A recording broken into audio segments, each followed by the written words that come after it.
Welcome back for another episode of the JLR Roundtable, where we wrap up our talks about raids and other events involving alliances.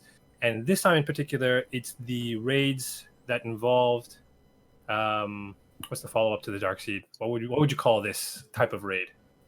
The Necron raid? The Necron raid, right? The Black Lantern raids. Let's call it that. That's it. So the Black Lantern raids. So as per usual, we are now at the Hall of Justice with the Justice League of Reddit. And today we're joined by ScottyMac, as per usual, and Godspeedlee, Over9000 and PunanyKillah69. So I'm going to hand it over to ScottyMac, who will start the meeting today. Gentlemen, I'm really glad that you've been able to gather here at the Watchtower table. As I'm sure you know, we've been beset on all sides by Necron and his fiends. I haven't been able to reach any of the heroes on Earth. We got news of this raid, and there was supposed to be all hell breaking loose on the planet.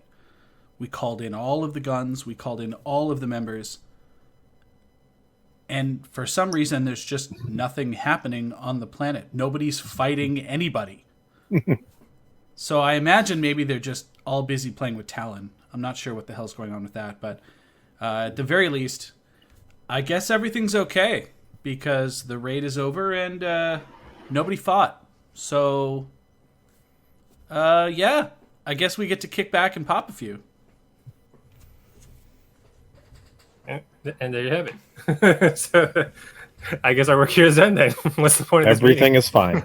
Meeting adjourned. This is fine. All right. Everything is awesome, guys. Yeah. Cue burning dog meme. Yep. Okay, cool. This is fine.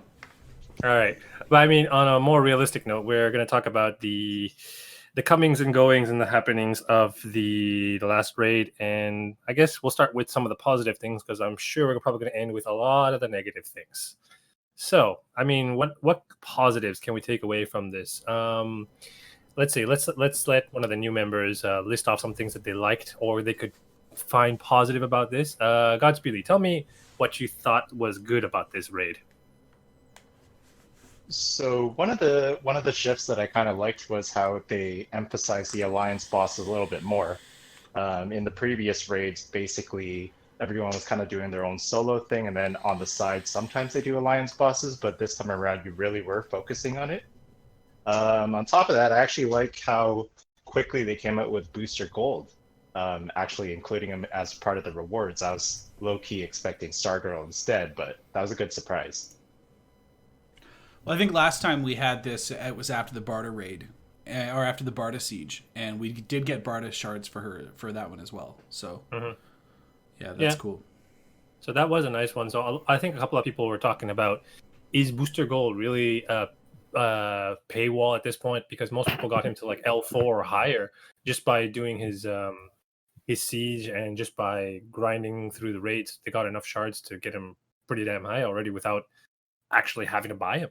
Right, so that's quite good in and of itself. That's a good positive to take away. PunanyKillah, do you have any positive things to say about the siege? I mean, I like the new the tiers, the milestones for single players. It made way more sense. At least it would have if people had been spawning bosses, and those of us who didn't have that problem were spawning legendary bosses. Yeah, I think, like you said, the reward structure was nice. Getting the booster gold shards was nice. I like those packs that they came out with ahead of time. Like, given what happened, bad idea. Kind of felt like an insult to a lot of players. But if everything had worked perfectly, I think loading up on the energy and the shards and some gems ahead of time, smart move on their part, and that would have benefited a lot of people had things run smoother. Yeah. I think to kind of piggyback on that, I think that there's a really solid place for a pack like that, which I'm sure we'll address later. But and the raids is it. I think that those packs were priced well. I think that there was a lot of good value in them, and I like that, you know, those scaling sales do fairly well for people, you know, because it lets them kind of go as hard or as soft as they want as well. So we did see some really good shop activity leading into the raid. Yeah, I mean, it's 1,000 gems is $649 Canadian. which is the currency I work in. And I mean, it was 649, and you got a ton of other stuff too. So Yeah, it was solid. I bought one for sure. I totally bought one. On the 649 thing, did you go buy a lottery ticket too? No. That's a deep cut for the rest of y'all Canadians out there. Anyway, we're almost all Canadian in here actually right now. I think that's funny. Okay. Yeah, I think over 9,000 is the only non-Canadian, right? Mm-hmm. That's correct. So does that we default won't make hold me it the against best? you. Yeah, fair enough. All right, over 9,000. What did you take away from the raids in terms of positives? Well, just quick. That means I can say anything I want and won't get in trouble because Canadians don't get mad about anything, right? No, that's fine. Even if you do, just say sorry. it's a passive-aggressive kind of mad. Gotcha. All right, well, for the good, I mean, clearly Necron and his forces were defeated in the first couple hours, and that's why all the bosses stopped spawning. So, I mean, we can take that away. That's good, right? I did write down a couple things. The custom skins for the villains was nice to see. I mean, they didn't have to do it. They could all just spend the shaded-out gray standard, like ghosts or whatever they're called for normal campaign and things like that. The move away from the finisher, MVP, etc. trophies, and only really scout remaining was nice for the alliance bosses. I mean, that helped the overall, sentimentality that the community had about, oh, I never get lucky enough to get this or this, whatever particular trophy. So I think that was a good move. Bosses were able to be debuffed to a certain extent this time. I don't know what exactly we saw in the last raid. I don't remember what the debuffs were. I think there might have been one, but having a lot of int and strength downs, I think, probably helped. Still no bleeds or disease, obviously. And yeah, it was a nice push towards the alliance teamwork. It wasn't implemented great, and again, this is the first time they've done it, so that remains to be seen. It also wasn't very well communicated ahead of time, like, hey, the focus is on alliance this time, not individual performance. Yeah, that's about all I have for the good stuff. I mean, yes, they hit somewhere in like a Reddit reply to somebody that they were taking away the finishers and MVPs, but they didn't really announce it, I don't think. Yeah, I think for like the 1,000 players that are on Reddit that actually check Reddit regularly, that remains how many tens of thousands of players that didn't see that message. Yeah. Normally, in the past, they've been better than that with announcing things like that on the newsletter page, right, of in-app. So that's been reasonable. But yeah, this time it felt very quiet on the communication front. Also, one thing I guess I would say was pretty acceptable was the Alliance rewards after the fact. I think I got like 10,000 gems and 240 booster golds, which I think is quite a bit more generous than last time. Oh, tremendously. Yeah. But it evens out with not getting any personal milestones. So, what are you going to say? Yeah. I can only agree with a bunch of that. I don't really have anything necessarily to add, but let me just stress how awesome it was to play against those character skins. I thought that was just like an amazing, amazing bonus. Nice surprise. It shows us that there's still somebody in the character art department that's doing something else, so that's cool. I liked the debuffing capacity as well, and the other thing that I found worked really well was like their stuns actually worked in turn meter as well, manipulation. So I thought those were really cool, or at least up until the level of bosses I was fighting. So that was neat. I did feel like the alliance slant was where it should have been. I mean, this is one of those things where you want to be working with all of your partners and working with your teammates to try to, do the best and conquer. So I thought all of that was really cool too. The sharing aspect was nice. Taking away those bonuses, I think, was good. But I think an opportunity, without getting too negative, I think that the scout bonus should have applied to all the bosses, and they should have been providing PvE energy to do that. And if they had just provided, even if it's a boost of like 10, 15, you know what I mean, or scale it, depending on how high of a level we're talking about, I think that would have gone a long way to massaging some of the challenges. Yeah. So otherwise, that's what I have to say. That was positive. I agree with I echo all the things you guys said was good. Yep. Like there's one other thing that I don't think anyone mentioned yet, but I think that I guess they were listening to the feedback from the previous raids about the milestones, the personal milestones, where a lot of the top players that were grinding found it like really, really hard to get to the top reward tier, the top milestone, because it was at 500 million points before, and now they brought it down to 200 million points. So that is good in and of itself, at least. But so I think, okay, so if that's all the good that we have to say, then let's actually just dive right off the deep end based on that last comment. Okay, because I think if I'm really being completely candid, the 200 million milestone, sure, it seems like it would have been a real net positive. But unfortunately, there were too many shadows cast over it in order to really let us feel that.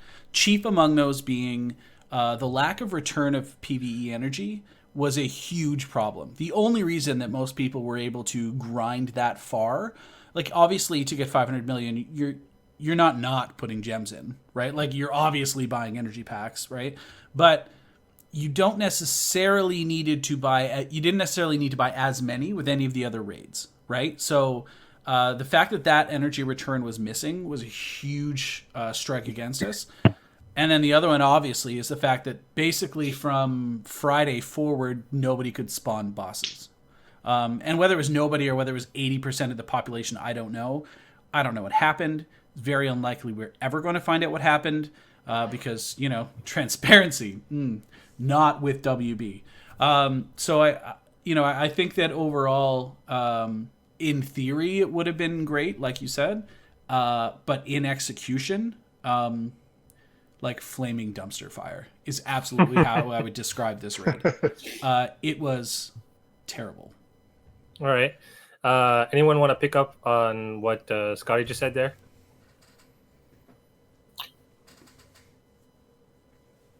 Don't all jump out. It was a dumpster fire. There's not too much else to say. I mean, the milestone thing, like for a guy like me, I was spawning bosses, no problem.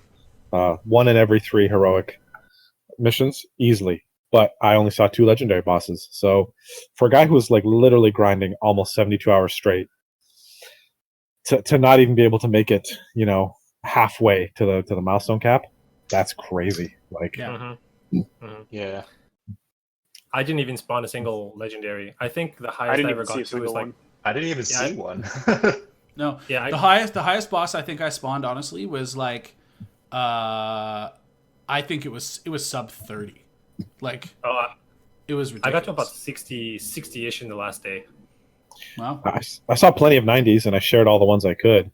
Yeah. But the real kick in the pants for me was I assumed that the legendary bosses weren't really going to start showing up till day 3. So I would have mentally checked out of the raid, Friday, had I known it was going to be this bad. A lot of players who weren't spawning, they just checked out early. But I was like, nope, I'm going to push straight through to day 3, get those legendary bosses, and climb that ladder. Yeah. No. Where did you end up in the standings? 16th. Nice. Oh, that's pretty good. Nice. Okay, but hold on. Let's put this into perspective. Hold on a minute. You were 16th on the solo leaderboard, and you didn't make it halfway to the milestone? No, I got to milestone 42, I think. What's the top? How many total were there? 60 or 70, something like that. Yeah, I was 42 million XP or whatever you want to call it out of. And 200. that was 16th. Yeah. That has got to say something. Yeah, you need 160 more to get the top, right? So I mean, if that's the reality, and I know you grinded like crazy. I mean, I could, the nice though. So we'll add something to the nice is you did get to see sort of how the rest of your alliance was doing.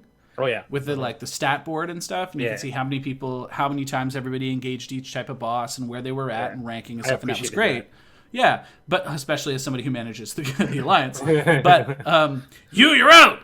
But if you were 16th, and that's how far away you were, no, there's something terribly wrong. The top player I think was 92 million. So really, when I checked out, I don't think anyone broke 100. Holy yeah, no one broke 100. That's going to be the first time no one's ever gotten to the max reward then. Yep. That is huge, actually. Yes. Yeah. So that's pretty much the biggest feedback that WB can take away from this. So, well then, that I mean, that was one small thing. That was just a boss spawn issue, right? Yeah. Right, and the other thing too is from a pay to win perspective, right? Like you look at a free to play player that wants to go hard, wants to grind, you know, and keep it cheap. Unless you banked up a pile of gems for this event, like you're spending, man. Especially if you're trying to grind through all of those heroics to get it without the energy return, you're spending. Yeah. So let me touch on that. So I mean, I'm guessing for everyone who's actually been playing the raids, they know of this already. But just to refresh people's memories, compared to last raids or previous raids, they used to give us PVE energy back on certain reward tiers. Like you'd get progressively higher amounts of PVE depending on the level of boss that you defeated. And also the solo energy that you would need for the raids and the alliance energy that you need for the raids, they actually gave you that as a return as well for defeating bosses. Again, progressively higher depending on the level of bosses. This time, I think they only give you back alliance raid energy, right? Yep, only alliance. Correct, and it was only for the scout. Right. And now, I think the reason why they took away the PvE energy, because if you check the personal milestones, put the PvE in there. However, if you think about it, if you can't actually progressively climb up, like if the top person barely broke 100 or didn't break 100 million, what's the rate at which you're getting a return on your PvE energy? This previous system was way better, especially for those who don't spend as much as the higher, the higher echelon of players out there with their deep pockets, right? Yeah. But even still, even if I'm a player that has, an infinite bankroll, I still would like to see that return on energy because it helps facilitate things. I don't want to just be dumping cash into this and not getting anything back, really. Because what's the point of dumping cash and getting 15k gold back? Like I've spent way more than that in terms of just getting to that top tier, right, and staying in the top 10. Yeah. So and add to that too, like you have to consider the milestones when you objectively look at the milestones and go, oh well, no, just because they lowered them down to 200 billion, but okay, so how does that break down then in terms of what you're getting at each stage? Because I can tell you right now, like I was working my way up fairly early. I went pretty hard Thursday, Friday, and then after that it was out. But like I didn't feel at all like I was actually being rewarded for anything on the personal milestones. Like they didn't feel like they were getting me anywhere. If you look at the list and you go, oh yeah, but like look at the top 5 entries, like they're loaded. Well, that's fine, but doesn't matter how loaded they are if nobody's ever going to get there. Yeah, so, XP level 1 mats, or for XP and mats right. And whatever else was just it meant nothing. Yeah, I'm like, oh sweet, two white and 2 black. Oh, look at me go. Same thing for the Alliance boss rewards. Like I was getting 15 level 1 XP of the neutral type. Woohoo! Yeah. Yeah. To me, I found those solo rewards, they were just not very rewarding at all. So I think the big issue was I don't think they planned it like that. I think we were supposed to spawn higher because the 90 level bosses, I mean, they were giving out level 3 XP mats, right? And the big bosses, like the 150 legendaries, were giving out a lot more. Like I don't think they intended that distribution of bosses, which is why it's like I think it was just a mistake, and there was nobody there to fix it on the weekend. So okay.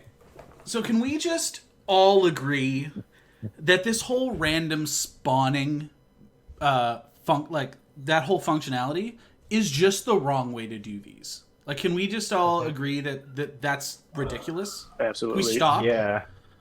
Well, it should just be when you open up that raid menu, it should be engage boss, not go to campaign or go to gear farming or whatever other event short of PvP and try and get one to spawn. It should just be engage boss now.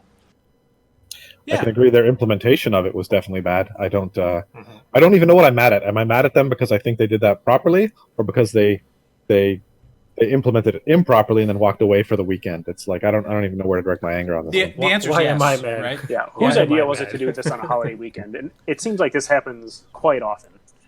Yeah, it's always at the end of the month. It's always on a long weekend. Yeah, it's ridiculous.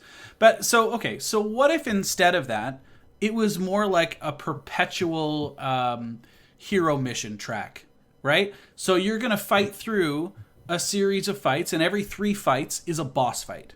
Yep. So you got to spend energy, and you blast through it. It gets progressively harder, like nodes, right? And you can just go ad infinitum for as many as you want. And every 3, you're going to get a boss. And you just share it, and after it's beat, you can go on. And instead of just like being able to continue to run the path, that boss, when you share it, it has to die. I'm assuming they just didn't want to change the app so much to implement like a whole node style system, like Marvel. What do you mean change the app? They literally have the model and the skeleton running already in our regular game. Yeah, like all the hero challenges are exactly like that. Yeah, they just have to make it. Yeah, they just have to make it like infinitely long, or if you get to the end, then it just recycles back. So. I was thinking a branching style, like a Marvel, whatever it's called. Marvel Strike Force? Yeah. That's it, yeah. That's been brought up before, I think, in a previous podcast. I think in the Codcast or something like last month. And we all love that, because obviously that's been done properly, right? Yeah. Like, it's a good model. Like, it's a great model, right? But if you want to just dumb that down for DCL, just make it a perpetual node.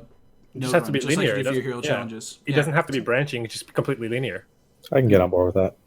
Yeah. Otherwise, something I would like to see them do is basically you take a page out of Mortal Kombat's book with the tower climb, and given that they already have a relationship with Netherstorm, it's not like they're stealing too much here. To just do, you get to select 4, maybe more for subs of heroes. You take your team in, you climb until you can't climb any further. They have bosses and events intermixed throughout. You can do, if you get to the top tier where, let's say that's where Necron is, that's where you can have, if you beat him, great. If you don't, then he gets shared. And just have everybody work at their own pace up to a certain point to contribute that way. Instead of, like, if you have low-level players in Alliance, they're not really doing anything to these high-level bosses. They can't really help. So it should be adjusted kind of so everybody can play and be all-inclusive. Like they have listed, level 30 players can play, but I mean, what do they ever accomplish realistically? Well, they're spending their energy adding a little and getting a little out of it, right? So, and I think that the way that they've designed the rewards around that, that does encourage that type of play where you search out something, and if you spawn something great, you win the lottery, you attack it for dick, right? But then you share it with a bunch of people, and then they kill it, and you still get rewarded, right? Absolutely. So, like, I think that's cool, and I think honestly, that's how it should be, right? Like that's how you engage that threshold of player. But you need to have a system that is going to reward people that have invested heavily into their rosters, that have an extensive stable of gear 11, whether they're 70 or 80, take your pick, I don't care, right? But the whole idea is that those people that have invested time and resources into their rosters should be able to gain the most reward out of an event like this. So what about percentage XP on a boss based on your percentage damage? I think somebody suggested that. Yeah, and that's totally fine too. Yeah. The only problem I could see that for the devs would be that they just involve more programming that they don't want to do, apparently. Oh, you mean more math they're going to screw up. Got it. Yep. Yeah. Well, and I want to go back to touch on one thing DP mentioned earlier about return on investment. So you mentioned about getting rewards through the milestones and everything like that. It would be different if you were sinking a bunch of money into this game to sink in the time and get some sort of enjoyment out of this. But, I mean, let's face it, this is boring. Push a button, go on auto, wait, rinse and repeat, wait for the next one. It's not fun gameplay by any means. So, I mean, you're spending money to do work, chores, whatever you want to call it. It's in no way rewarding. I was literally doing housework and chores at the same time while running everything on auto. Every couple of minutes, I would just look back. The timer was done. Either the boss was defeated or he wasn't defeated, and just restart it again. That's exactly what I was doing. Yeah. And the other problem is, sorry, just one thing quick. No, go ahead. It's still make sure you have Atrocitus as your leader. And that's all it is. Yeah. Even if it wasn't like do it on auto, like it's still the most viable option. So there's no team building, there's no synergy. Like the bonus tunes don't offer any synergy. They also don't make any canon sense. Like if they're just the bonus tunes for the month and whatever else random stuff. And I think they purposely picked characters like Deathstroke and Chemo to be part of it, because when you buy these packs of random slot machine gamble to get shards, the odds of getting a bad one are higher. So they didn't want to actually give away good characters. Now, maybe that's, tinfoil hat sort of thing, but that's just where I'm at right now after all this. Yeah. I think at the end of it, when we talk about resource and we talk about value and reward, I think that the one thing that we all forget, and the most egregious offenders of this are the devs of the game. The most valuable thing that we have to contribute to this is not our wallet. It's our friggin' time. Right? And people are spending 3 days solid grinding this thing, taking their time off life. A lot of people that play this game are, parents or family folk, and they, are giving up time with their family for this, and they're, investing that thing. Time's the only thing you'll never get back. You can always make more money, but you'll never get that time back.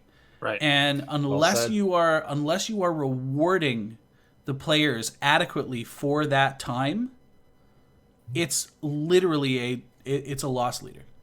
So, Scotty probably knows where I'm going to go with this, but from a business perspective, now, if you think about this, a company, and how are you going to market your game? How are you going to get more money out of this game? Obviously, you have whales who are going to buy your packs and buy the resources they need, but not everyone's a whale, right?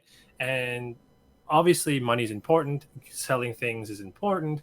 But at the same time, what's equally important is the way you market your game and the metrics you use to show how good your game is, right? Now, if you look at DCL as a game, if you compare it to Marvel Strike Force, if you compare it to any other similar type of mobile game out there, the metrics really aren't there. It's one of the worst, what's the word here? In terms of the market share, in terms of its statistics, in terms of its metrics, it's not that high. It has very little presence. Right. Yeah. So what you're doing is, for an event like this is a great, huge event where you can show off your metrics, right? Where you can show out how much of your players are engaged, even if they're play to win or free to play or veterans or newbies or whatever you want to call it. All demographics will be engaged here. So how do you retain that engagement? How do you show off your metrics at this point? And a lot of people are just checking out on Friday because this is more of the same thing, just grindy stuff.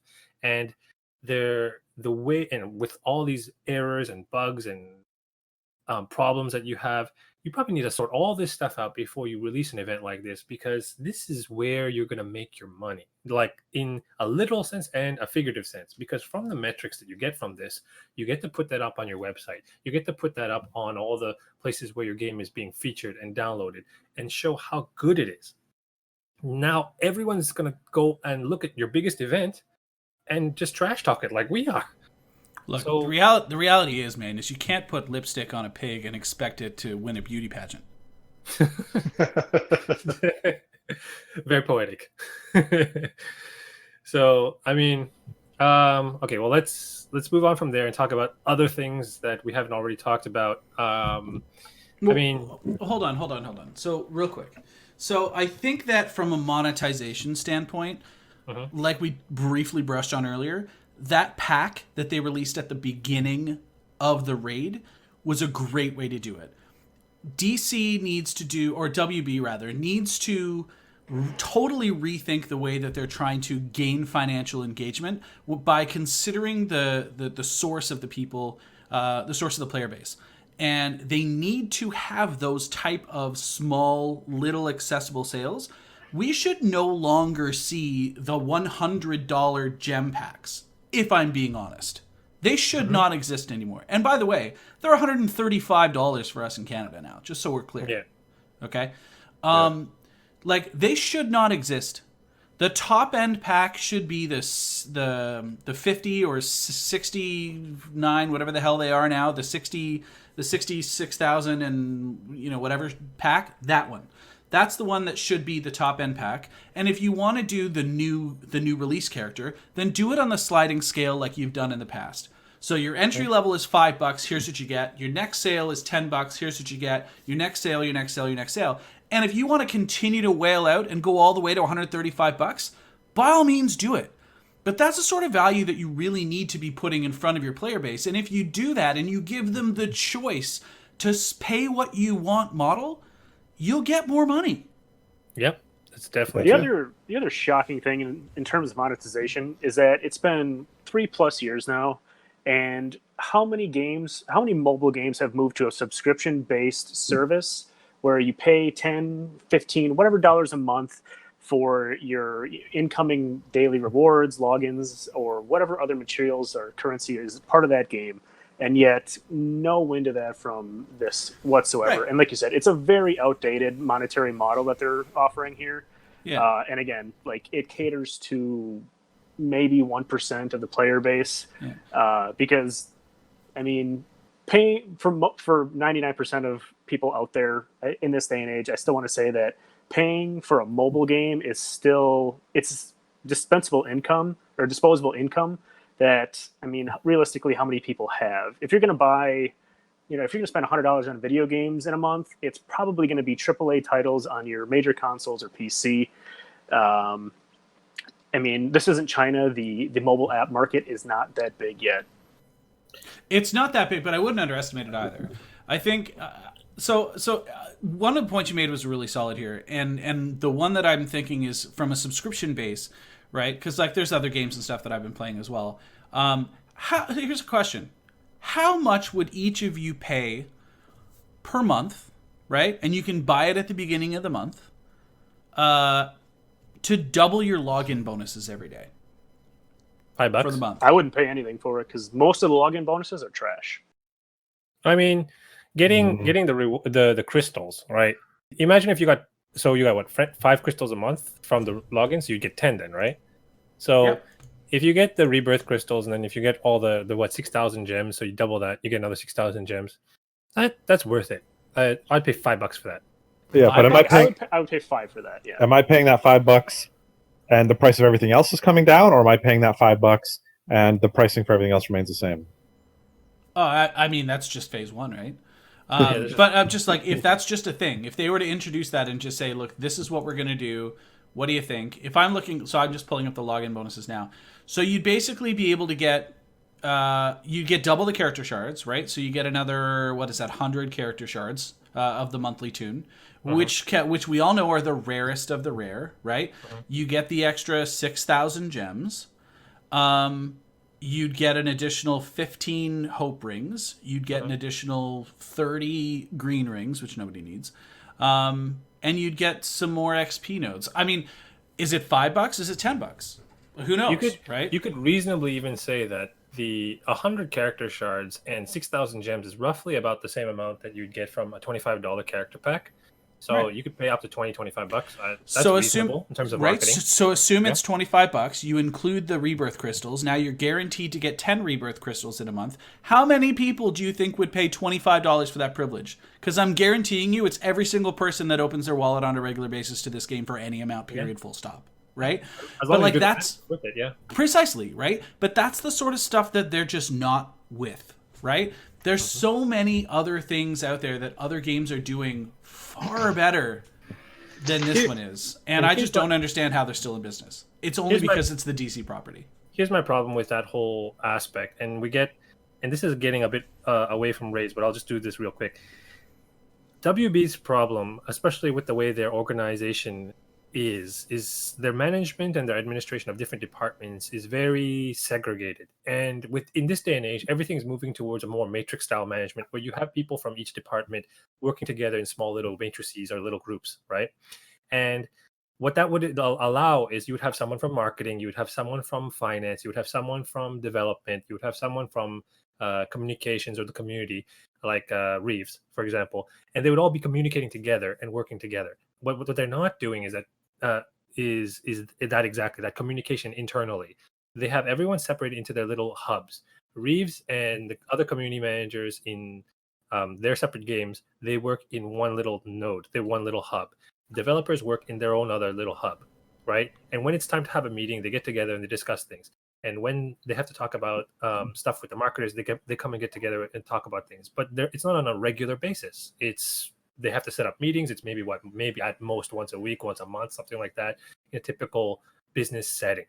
So they need to get through to these guys who are putting the stuff in the shops, who are marketing these packs, who are putting this stuff out, and say, hey, this is the information that we're getting from the community. This is what the developers think might actually help progress the games. Maybe we should work on that. And this has been brought up before. I think it was Doom or Hate Mail that was talking with them, like talking with WB in one of their, when they used to do podcasts, they were talking with them and they were saying, yeah, we don't actually deal with the marketing team directly, and actually they deal with a lot of games at the same time. So DCL is just one of them.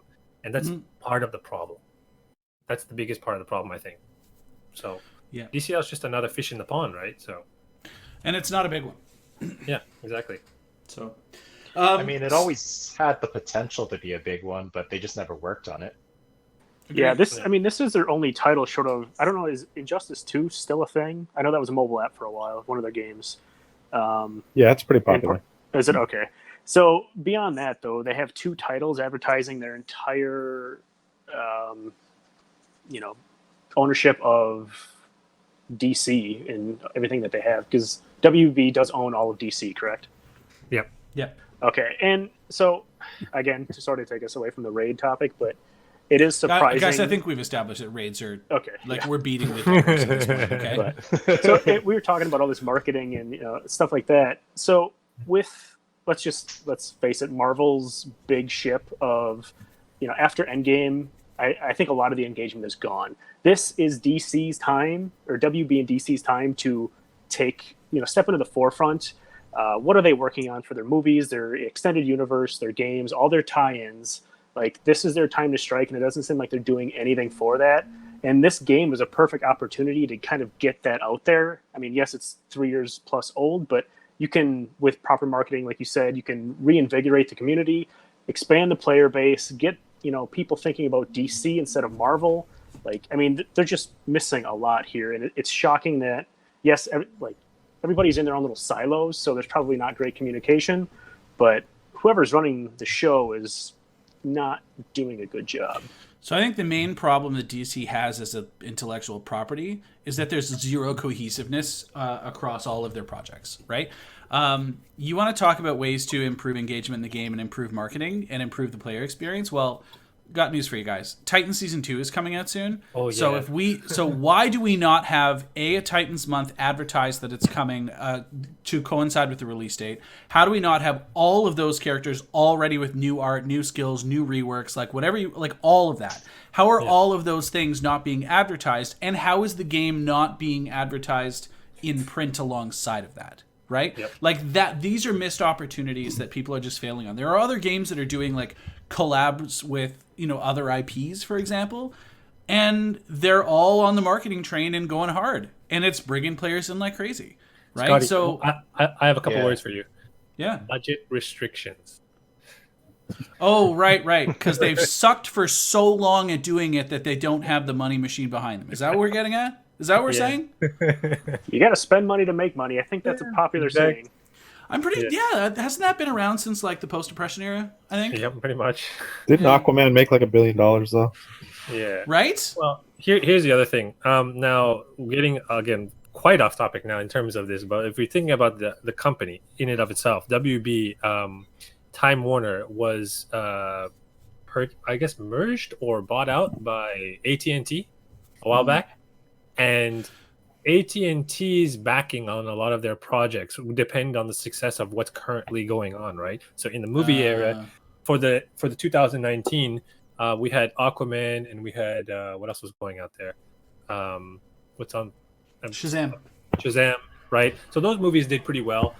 We have the Joker one coming in, and so, which apparently, by the way, guys, is outstanding. Yeah. Okay, that's good to know. So whatever the case may be, if they do well, then AT&T will back future projects, right? And then in terms of the games, I would imagine it's sort of more of the same thing. So if this game is doing well, and the more progressively it's doing well, the more funding and the more backing and the more budgetary, less budgetary limitations it'll get, right? So that's the question. How do you open yourself up to have a bigger budget later by doing something now? and I don't think they're taking the right approaches to that. No, I agree. Right. And I think that they're more focused on the dollars than they are the player experience. And that has been completely made apparent by the pack that was in the shop yesterday before reset for Siege. We had the Siege prep pack, whatever the hell they called it, and it was like, $25 US, $30 here in Canada, and it included a bunch of shards, and included a bunch of essence, and it also included siege energy to a limit of 10. Okay? Oh. So you were able to whale out super hard right at the beginning and get an absurd advantage in terms of siege energy. Now, I don't know how many of you guys have been playing since the sieges were first introduced, but Siege, for Larfleeze, all praise, was the event which was designed to say, hey, everybody's on an equal playing field, everybody's got the same amount of energy, your skill and your roster will dictate how well you do and how far you go, period, full stop, go. And it was amazing. Yep. And then halfway through, they ruined it by releasing the siege energy packs that we've been accustomed to lately. And everybody pissed and moaned. Well, I'm sorry, you had the most engaged player base that I'm sure you've had ever as a result of that siege. That's true. Yeah, right? But they weren't making money. But they weren't making the dollars. They need to make the dollars, They didn't have Scotty. a metric to show for it. Well, I can tell you that may be true, and so that's why they've introduced the siege packs with a limit of 1 per day, and that's great. But you know what's going to happen now with that new pack? I can tell you right now, there are a ton of people that are quitting this game. People that have been spending a lot. I've been watching the recruitment posts. Everybody's like 3 slots open, 5 slots open, 6 slots open. People are dropping like flies. So I'm going to give a bit of insider information. This ties in a little bit with the raids and the owls, actually, because I'm pretty well connected with the owls due to the other podcast members. But the owls have been talking about very big members of the community, like, because the owls are pretty nefarious. But even amongst them, there is a very hardcore group of spenders that have just, nope, I'm out, we're done. After seeing that, and these are members that you thought would never leave the game, like actual never. Well, I was a little worried when I saw a hate mails post on Reddit. Like, if he's considering quitting, like, why am I still here? Yeah. Well, guys, I have news for you. Unfortunately, this is probably my last podcast with the JLR because I'm in that retirement boat. Yeah, this is it's been a while, but this is just it's the straw that broke the camel's back. I'm in for $350, maybe $400 a month sometimes for this game, and I'm done. Like, I'm voting with my wallet. There's just not nearly enough here, and just like packs like this and the lack of response and everything, guys, like, it's not acceptable anymore. Like, I cannot support a company that believes that that's okay. So it's true. Like, it's sad, but this is where we're at. This is what it's come to. Yep. So, and I mean, this has been a long time coming for a lot of people, and I haven't spent maybe the last time I spent money on this game was when they had those like incremental sales. I think back in June, was it? Those incremental sales were interesting. That's the reason why it brought me back for a bit. But since June, before that, the last time I spent was like Christmas time. So I used to spend regularly, maybe like once a month. But then it got like progressively less and less and less. And it became like half a year, maybe like now once a year. So this is not looking good. And the fact that you have people who are spending regularly or quitting outright, people are spending thousands of dollars a month. Yep. It's like, no, we're done. One pack killed it for them. So, and that's what it's going to take for improvement if they ever decide to improve it at all. They may just shut it down. Yeah. So, I mean, to bring it back from a negative thing to a slightly less negative thing, I guess. Let's go back to raids. Let's go back to raids for a second. Oh, raids is the lesser evil here? Is that what we've come to? It just goes to show how bad the raids were that led us to this conversation we're in now. Yeah, exactly. Yeah. So let's bring it back to a slightly positive, negative thing we're talking about. The finishing of the raids, right? So let's talk about the alliance battles at the end of the show. So we ended up in the top 50, right? So in the top, we were closing in on 10 at the beginning of the first couple of days, but then by the third day, 5th place for a lot of it. Yeah, but then by the third day, the big bosses started spawning, and a lot of people started doing their crazy pushes. So then we just like, nope. I think we are like maybe 20 million away from 10th place. So like, nah, I think we'll just coast. So. But let's talk about the top 10. Well, what can we say about that? So, Godspeedlee, I know that you were taking notes. Did you take notes on that? So it was really interesting. We were pretty much within the thick of it for a good part of it, and then kind of the last day, we just kind of dropped out. But it's not like nobody was hitting the bosses or anything. It's just, people really went for it. Yeah, I think that's when the whales started to show their colors, because like I bought some of those packs the first day. And by the third day, I ran out of energy to attack bosses, and I'm like, I am not buying more. And that's kind of like one of the things that bothered me the most. In addition to the lack of return from the PvE energy, you also couldn't build up your stash of solo bosses and alliance raid boss energy that you would normally have for that last day. Mm-hmm. Yeah. I think what happened was a lot of people just kind of played casually for a little bit, hit their thresholds, but I think a lot of people bought the max on those starter packs and just sat on them, right? Knowing that the most important bosses, they play enough to get the bosses up to the level that they hit, the max in the day. And then the last day, everyone just blew all their stashes of energy. I think the Owls ended up in, like 100 and change million or something. Like the Owls ended up at like 700 and change, like 730 something million. Like it was a crazy number. And at one point in time, UGLA just basically, they threw their hands up and said, congrats guys, like you got it. We're at 600 and change, but we're not, we don't want to do this anymore. We're done. I mean, basically, I think Loot just like mortgaged his house or decided not to buy another house this year. And right. Loot's like, you know what? All right, it's me versus the UGLA. Let's go. So, anyways, I mean, congrats to the Owls again. I wonder what's gonna happen with the Owls now that I saw a bunch of them are dropping like flies due to the siege. This whole siege thing coming right after the raids actually was just really poor timing for them. They should have just waited a little bit. Yeah, they're gonna have to do a lot of damage control. Yeah, and it's sad because it was exactly the worst timing because of the long weekend. If they came back right on Monday, they could have salvaged a lot of this, right? And I know that like we talk with Reeves in our VIP chat. And Reeves, she was going like in damage control just with us because a lot of it was post-mortem already, right? So she was just kind of summarizing, figuring out what was going on. It's all right. As soon as we get back on Tuesday, I'm going to tell them this, but it's not going to be pretty. So and it's going to be too late.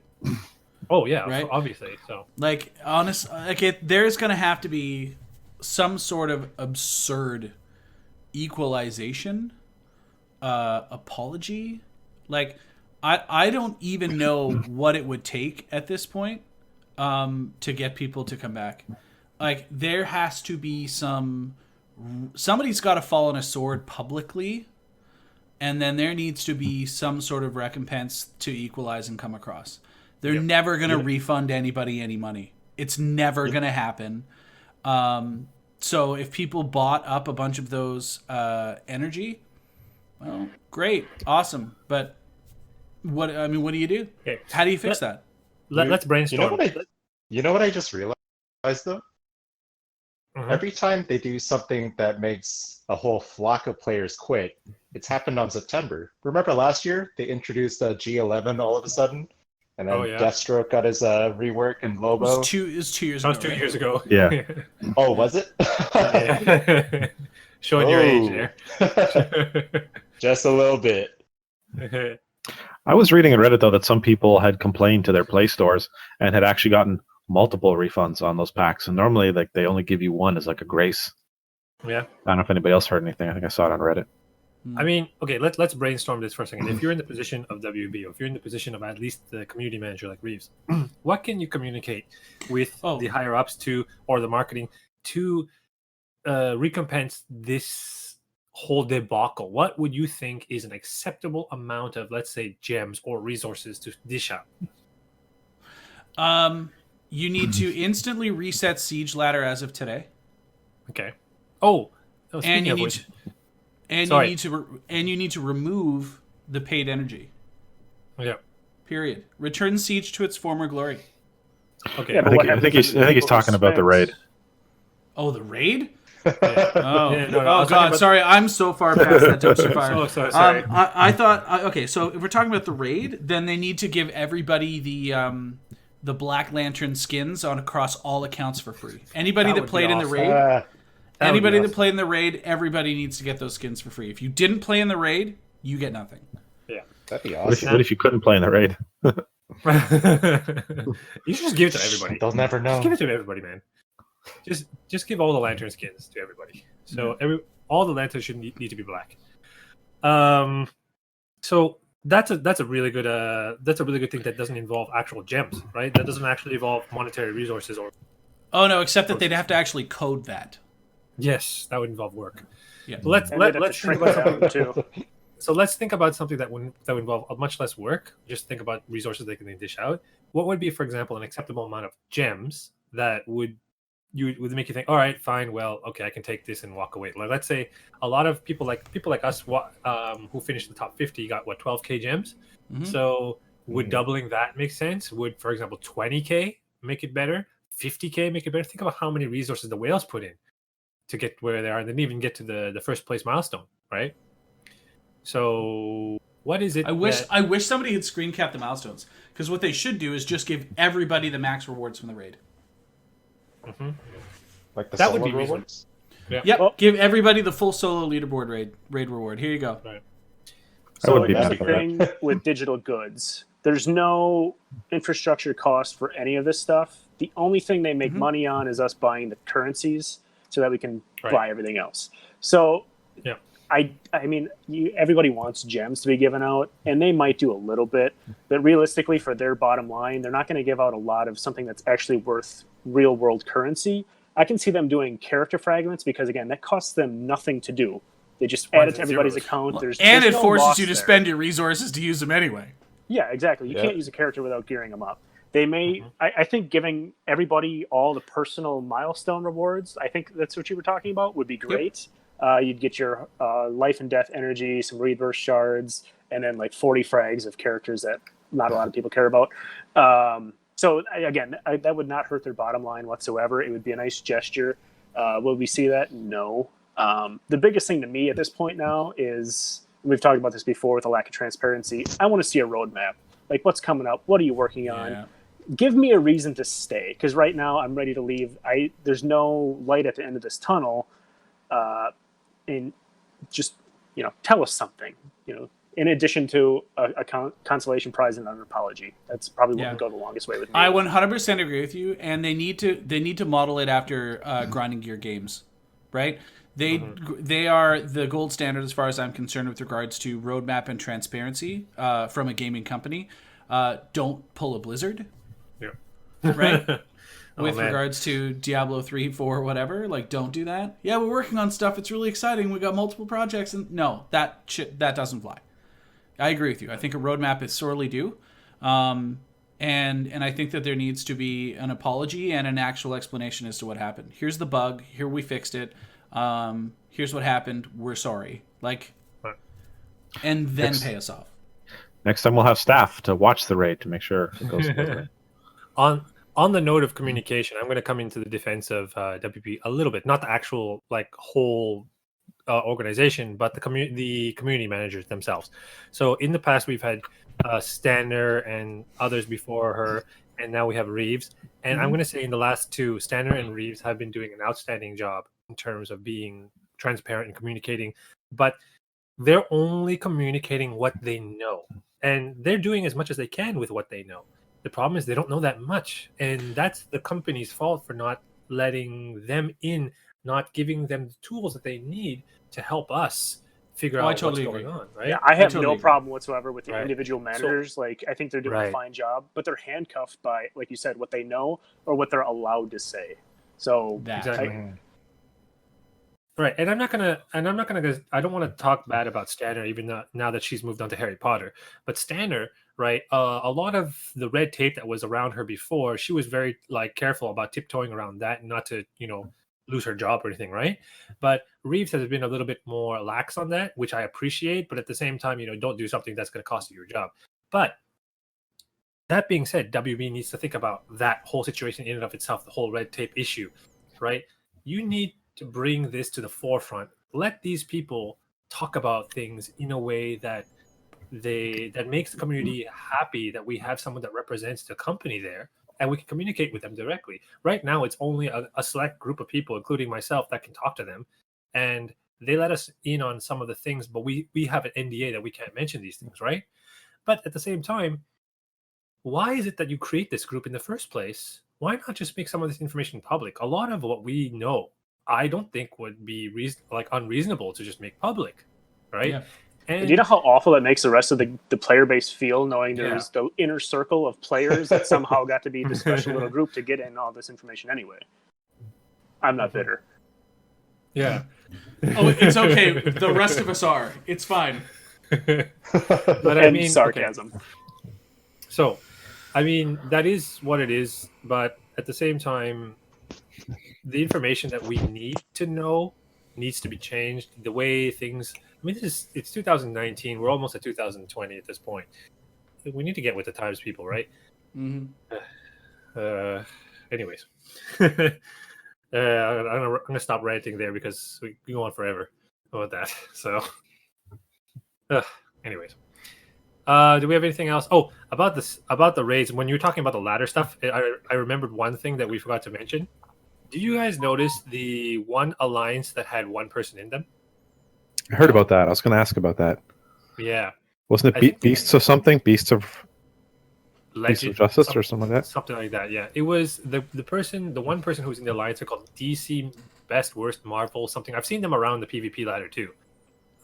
So total hacker, right? Yeah, it's a one-person alliance that finished 5th. One-shotting bosses. Absolutely one-shot hack. Yeah. Oh yeah. Yep, definitely hacking. So that didn't get addressed because no one was working during the long weekend. Yeah. Oh yeah. So that's not going to end well. Boy, whoever was in 11th must be pretty pissed off right now. Oh, yeah, because they were not that far from 10th place last time I checked. No, sir. So, I don't think we're going to have another Raids Roundtable, at least not for a while. I don't expect we're gonna have another raid in a while, if I'm being honest. Well, it's 2 months since the last one. Mm-hmm. Yeah, it took them 2 months to break it even further and bring it to where it is now. How long do you think it's going to take for them to give us a good one? The next one's going to be pay to enter.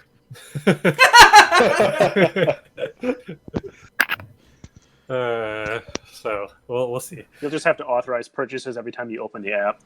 Yeah, basically. Yeah. Anyways, so we're gonna end this on a pretty sad note, but I guess we'll have to end it there because this is almost over an hour now, or almost at an hour, I think.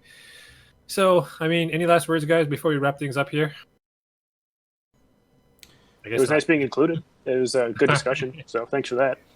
Yeah, thank you. Hopefully, we'll do JLR roundtables on less ranty, going negative topics. So maybe we could talk about something positive for a change.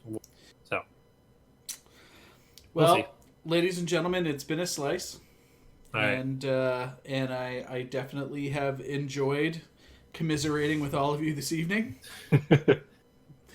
But yeah, I guess I will see y'all around the Discord. All right. Yeah, it's great chatting, you guys. Yeah. All right. Thanks a lot, guys. Good night, Canada. See ya. Yeah. See ya. Hey everyone, it's Tootitron. Thank you for listening to WROL Broadcasts. If you like the show, consider becoming a patron at patreon.com/WROL Broadcasts. Oh god. Guys, I think he's glitching out. Oh, I think he's gonna blow. Oh,